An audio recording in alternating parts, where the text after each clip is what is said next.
Hey, and welcome back to another episode. If you're new to the channel, I scaped this tank in episode 1 and 2, so make sure to watch that. It's been probably almost close to 2 months that this tank has been up now, so I thought it would be nice to give you guys some updates.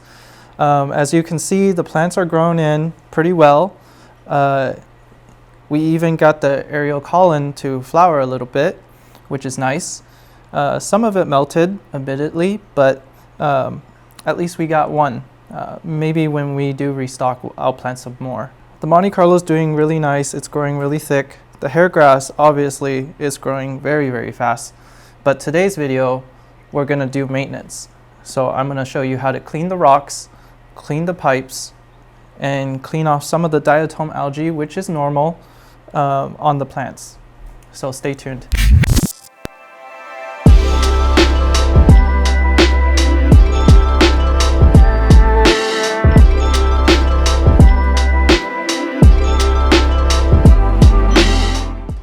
Since we last left off, the lighting was probably on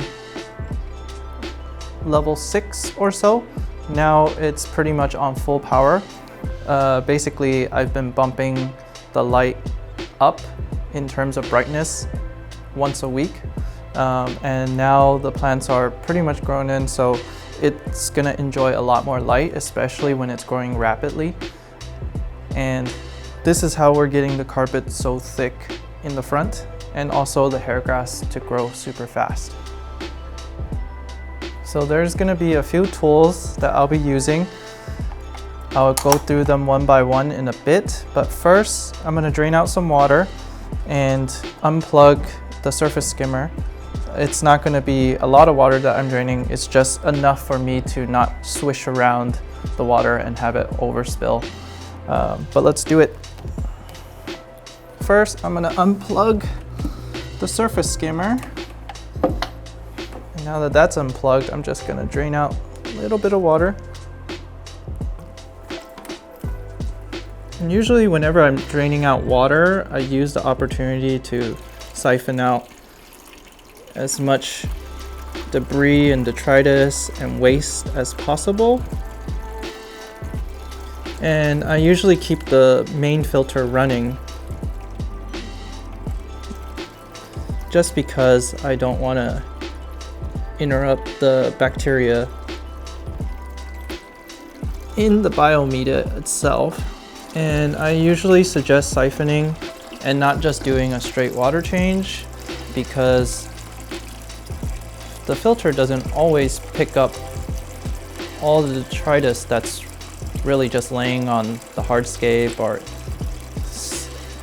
settling into the soil. So you want to make sure you get all the nooks and crannies. Okay, I think this is about a good level to stop siphoning. And let's get to maintenance. So the 3 tools that I'm going to use are a stainless steel brush. This is a very hard bristle brush, and it's great for cleaning hardscape, especially where the algae is really stuck on. And then I have the Aquaworks algae brush. This is great for, it's built similar, the bristles are similar to the stainless steel brush that I'm using, but it's straight and smaller, so I can reach a lot of areas that this brush might not be able to reach. And then I have a very gentle toothbrush. Yes, it's a toothbrush. And this is gonna be good for cleaning glass or scraping algae off plants that need a lot more gentler attention. So let's just go ahead and clean the rocks a little bit first. I might not be able to clean it all, but that's why we've been adding a mono shrimp to clean the areas that I can't clean. So I'm gonna go ahead and clean the largest and easiest rock first. And because the plants are already grown in a little bit, I'm not too worried about if my hardscape will shift because the substrate is loose or anything like that. The substrate shouldn't be loose because the roots of the plants are now pretty much holding it together. So I'm going pretty much with a little bit of force, but not a lot. And you're gonna wanna use a little bit of force, especially when it comes to hardscape, just because the algae gets kind of ingrained in the cracks and crevices. So you wanna get in there with your brush. And as I said, once again, I might not be able to get into all the nooks and crannies, and that's where the Amano shrimp are very helpful. They're gonna be able to get into those areas that I can't. So it's just gonna be a surface cleaning, and they're gonna do the deep cleaning for us. And the water is gonna get a little cloudy, but we're gonna do a water change after this, so it's not too big of a deal. This should be in your maintenance routine anyways. And I would say usually you should be doing this in your tanks probably up to 3 months, because that's when the algae, this type of algae, diatom algae and some green algae occur. It's not too hard to manage, which is why sometimes you just gotta roll up your sleeves and do it. But if you don't mind it, eventually it will go away on its own when the tank balances out. But I just thought that it would be nice to give you guys an update and show you what I would do just to make sure it's presentable at all times. Trying to get the hard to reach areas. This is why I like using a brush, because I can get into these cracks very easily. And I'm only gonna just clean the areas that are visible. I don't need to clean off the whole thing. I'm trying my best to clear off as much so it makes it easier for the shrimp to start going in afterwards. Now with this brush, I'm genuinely very careful when it's around plants because I don't want to cut or scrape the plants up. And that's where those areas I'll use the softer, gentler toothbrush. And yes, this might seem tedious, but it's all up to your personal preference. Sometimes I leave it, sometimes I go ahead and clean it. It just depends on what type of person you are and how nice you want to keep your aquascapes. So I'm being very careful around the plants once again because I don't want to damage the plant leaves or the flower stalks in this case. And like I said, I'm not going to force it. If I can't reach a certain area, I'm just going to let the shrimp handle it. And trust me, they'll do a better job than me for sure. And like I said, the good thing about cleaning rocks or hardscape in general is that you'll make it look clean. That's why it's part of maintenance.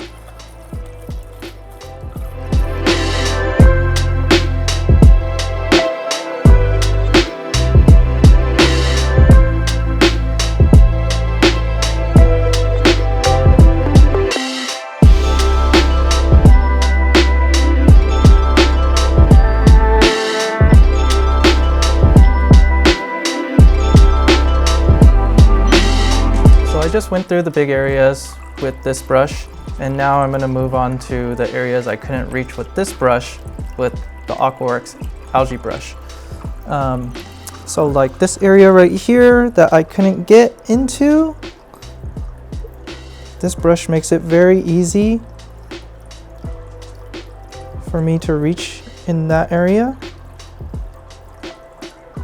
I'm not going to try to clean the rocks to perfection. It's just mainly to clean off the harder to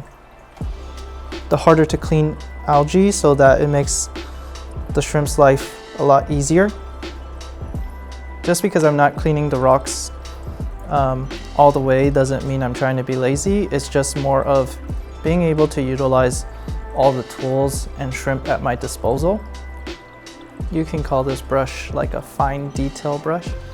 It doesn't it doesn't clean off massive areas at a time like the other brush, but at the same time I can get into these areas that the other brush really couldn't. This is why I have multiple tools in my arsenal when it comes to tank maintenance.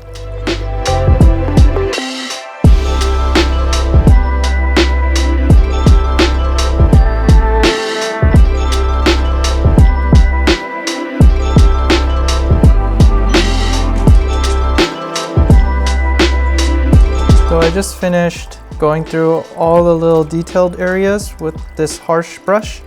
Now I'm going to move on to the softest brush, this toothbrush. And I'm going to go over the rocks just a little just because. And then I'm going to show you how to clean off some of the algae off of plants, especially the hairgrass. So let's get into it.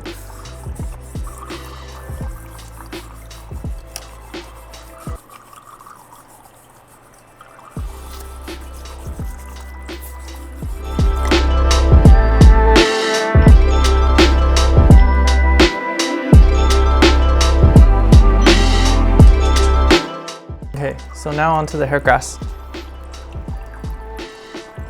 So one technique that I actually learned was to use this toothbrush kind of like a comb, especially when you have hairgrass. And what I'm going to do is I'm just going to gently comb the hairgrass to try to get as much algae off of it. And because it's diatom algae, it's usually pretty easy to get off. But you don't want it to cake onto the hairgrass, because eventually what happens is algae gets on the hairgrass leaves and blades so thickly, well, I don't know if thickly is a word, but so thick that it starts to block out the light that the plant receives, and that's when the plants start dying. So I'm just gonna comb it back and forth. And the cool thing is it actually takes out all the bad blades of leaves too with it. So it's pretty much doing two things for me at once. You don't want to leave the bad blades in the tank anyways, because that in turn causes even more algae, which you don't want. So it's not going to be perfect, I would say, but it will be a great starting point for all the shrimp that we added into the tank to give them kind of like a head start. So I'm just gonna comb it out a little bit, not too much. Once again, it's not gonna be perfectly clean at the end of all this, but it's a very good start if you're adding shrimp too. I would say 99.9% of the time I do add algae eating fish and shrimp to a tank around this stage, just because it's less work for me, but at the same time it keeps your planted tanks clean. So in this tank right now, I've already lost count of how many amount of shrimps we actually added, but it's a lot. So the hairgrass does look cleaner right now already, just by a few scrapes and combs. Kind of want to give this hairgrass a comb over. And for now, I'm just going to leave the Monte Carlo alone until it gets thicker. And what I'm going to do is I'm just going to trim off a lot of Monte Carlo. So now that I've done my best to clean off some of the algae, I'm going to start cleaning the lily pipes and the filter. Now earlier I drained out about 2 to 3 inches of water, and I have it in a bucket right next to me. And that's the same bucket of water that I'm going to use to clean out my filtration media, just so there's no trapped detritus or debris that's in it. Otherwise, it should be pretty simple. We'll be removing these pipes, cleaning them with a brush, and at the same time opening up the filter, taking out the media trays and cleaning them out one by one. And then just remove these pipes.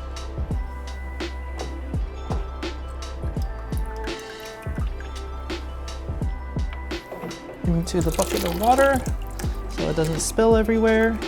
I'll remove the pipes.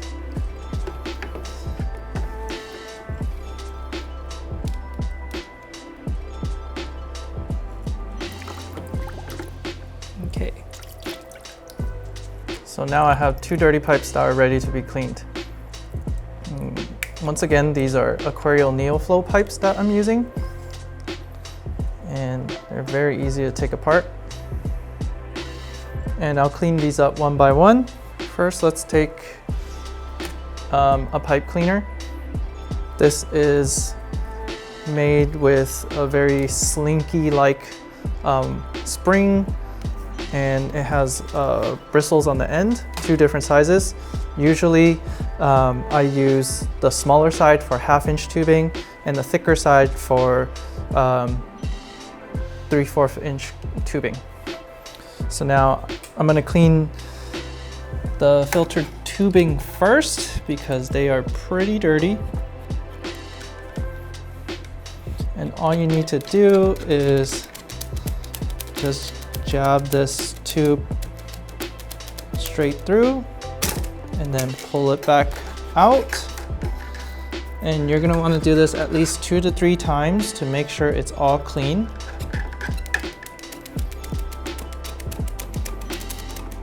Now there's going to be a lot of the algae or detritus that you just cleaned off the pipe coming straight out of the tube. So we're not going to connect the filter right after.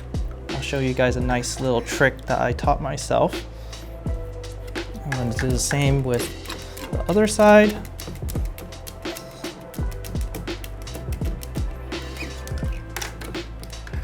You kind of want to be careful because you can pull out the dirty water with you and you might splash yourself. To avoid that, I try to make sure my hands are close to the opening of the tube right here. And I start pulling it back out. So each tube has been cleaned, each hose or tube has been cleaned 2-3 times. And now I'm going to do the same thing with the Aquarium pipes.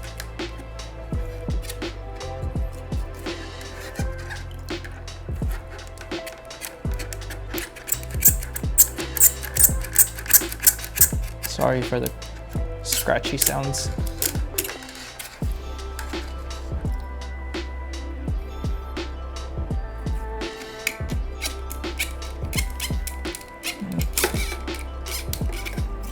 Cleaning these pipes are always so satisfying. A little dirty, but satisfying. Normally I wouldn't even leave it to this dirtiness level, but you know, we have a lot of tanks here, and this is not the only tank that we have to maintain. So sometimes tanks do get neglected, but not this one, not today, not on my watch.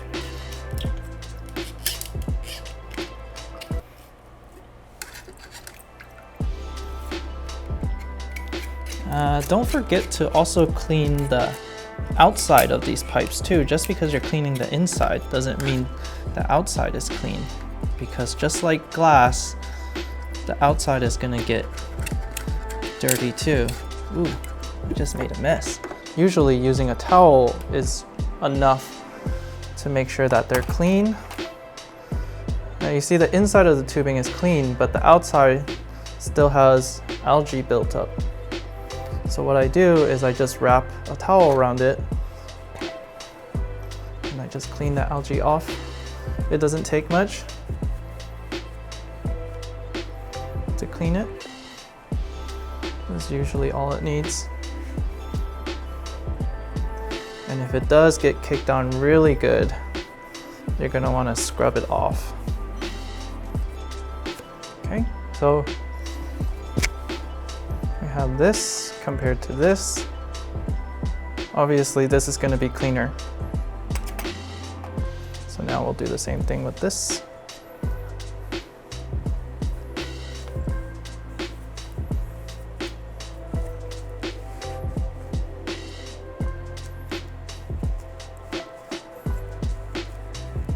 Okay, so now it's clean.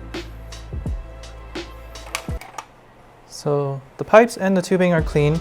Now all that's left is cleaning the filter media trays, and let's pull out the filter and go from there.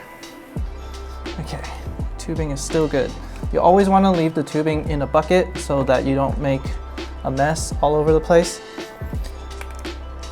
I'm going to close the tabs just so water doesn't spill out. Okay, so tabs are closed. Now I'm going to take out, don't worry, I'll move the filter over here so you guys can see it. Filter maintenance does get slightly messy, so I removed the motor head, and I'm just going to wipe it off just to get rid of some of the detritus that's built up and algae that's built up in it, so it doesn't circulate back into the tank. Then I'm going to just set this down. The tabs are closed on the connect valves, so I'm not too worried about any leakage from that area.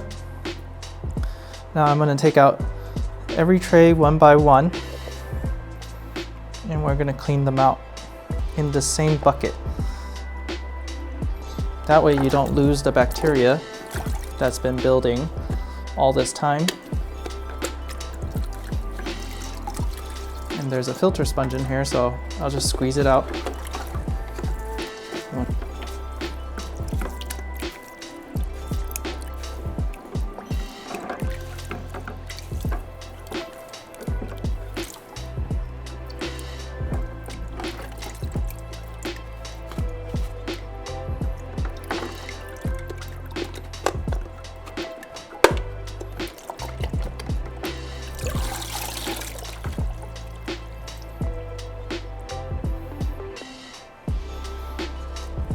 Now, if you remember, I used Dymax Clear Mix, 2 bags of it, 2 100 milliliter bags of it, and as you can see, it's been working because it's turning brown. But not all of it is brown, so that means there's still life in this. So I'm just going to rinse it off, and we're going to keep this media in there. And once again, this Dymax Clear Mix basically absorbs a lot of organic waste, such as like ammonia, nitrate, nitrites that are not really good for your tank or livestock, and that can cause major algae problems if you don't use something like that, chemical filtration like that. Now the biomedia, I'm just going to rinse it through a little bit, just like so.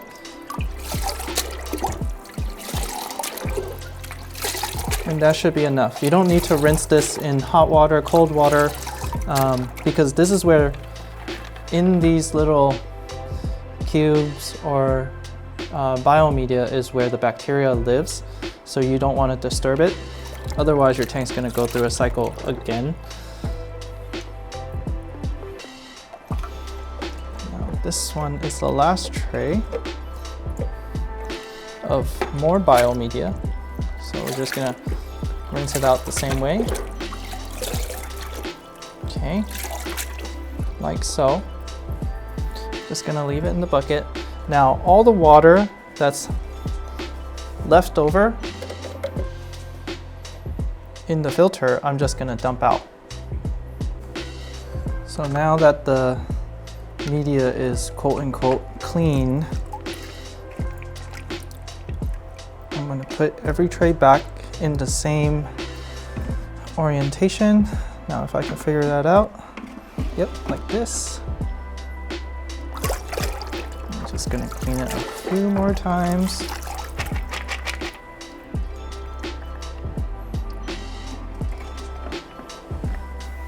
Let's find those 2 Dymax packets.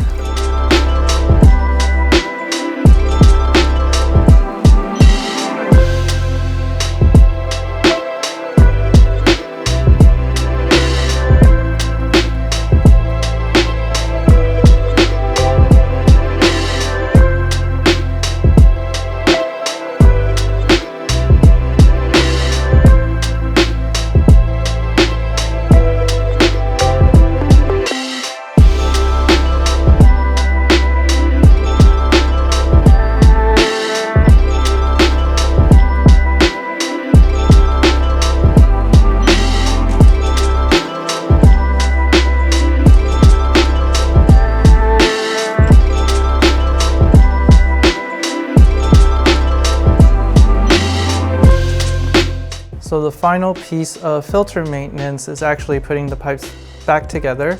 So I'm going to put the outflow back in first.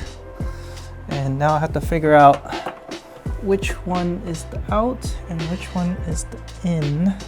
Okay, this is the outflow right here. Now it's really easy to slip on the pipe into the tube if you dip it in some water, like so. End of it, and it should slip on quite easily. Super easy. Now I'll put this back on the edge of the glass, tighten it up, and onto the inflow. Now I was using the original Aquarium NeoFlow, and they just came out with this super cool inlet attachment, which you can upgrade your normal attachment to.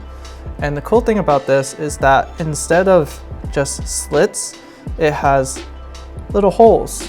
And these holes are great if you have really fragile livestock in your tank, such as shrimp or small nanofish, because I'll be the first to admit, I've had fish get sucked into the tubing and they unfortunately died.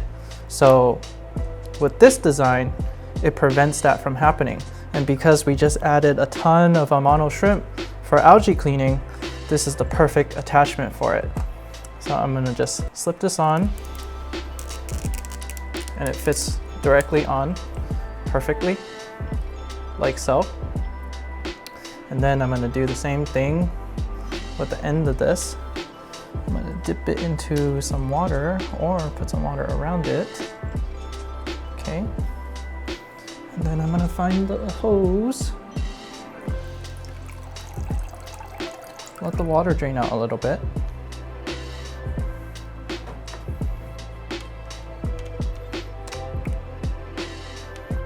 And then slip it back on like so. Okay.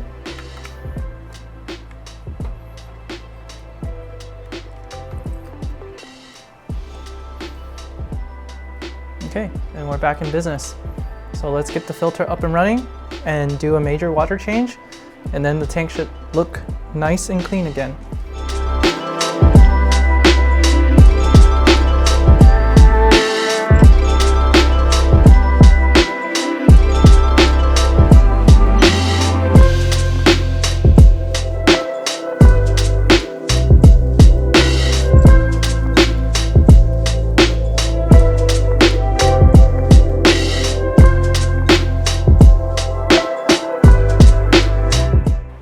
So if you like what you saw today, please give us a thumbs up, subscribe to our channel, and leave a comment.